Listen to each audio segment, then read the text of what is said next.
नाही.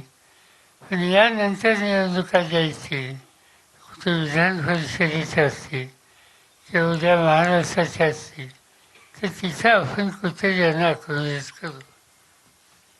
ते सगळ्यांनी मान्य केलं, डाव्या पक्षांनी मान्य केलं. आम्ही तिघे एकत्र येतो आणि तुम्हाला ठाऊक आहे की आम्हाला यश चांगलं मिळालं.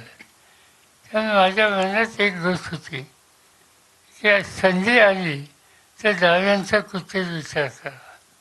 आणि त्याच्यात मी आमच्या सरकारच्यांना कळवलं की आमच्या पक्षाकडे 12 होते, आम्ही 12 होते शेकाफला देऊ इच्छितो.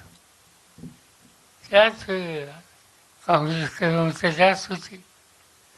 त्यांनी त्यांचा उमेदवार उभा करणं साहजिकच आहे. शिवसेनेकडे थोडी जास्त होती पण पुरेशी नव्हती. त्यांनी निर्णय घेतला आपला उमेदवार उभा करायचा. आता त्याची जी स्ट्रॅटेजी आहे त्या स्ट्रॅटेजीमध्ये मतभिन्नता होती. माझं व्यक्तिगत मत वेगळं होतं. तुम्ही लक्षात घ्या, काँग्रेसकडे काहीतरी 40-42 आमदार होते. किती होते? 37. आमच्याकडे 12. शिवसेनेकडे 16. आम्ही काय म्हणजे माझं गणित वेगळं होतं. काँग्रेसकडे जेवढी मत आहेत त्यांनी 2 नंबरचं मत, 1 नंबरचं मत कोणालाही द्यायचं नाही असं माझं मत होतं. निवडून यायला त्यांना 22-23 हवी होती.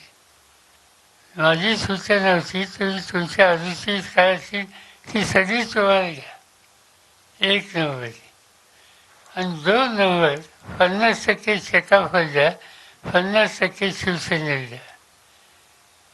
1 नंबरची गरजेपेक्षा जास्त मतं असल्यामुळं ती ट्रान्सफर होती आणि तेवढी अधिक मतं या 2 नंबरला मिळते.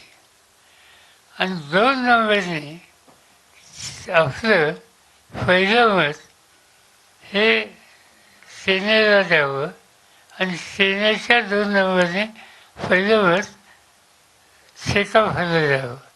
हे जर केलं असतं तर माझं गणित आहे, तिन्ही उमेदवार आले असते. एनिवे, हे गणित सगळ्यांनाच मान्य असेल असं नाही, ते मान्य झालं नाही.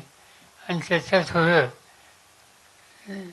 फासांचा उल्लेख जर तुम्ही केला त्यांना यश मिळू शकलं नाही, दुसरं काही कारण नाही.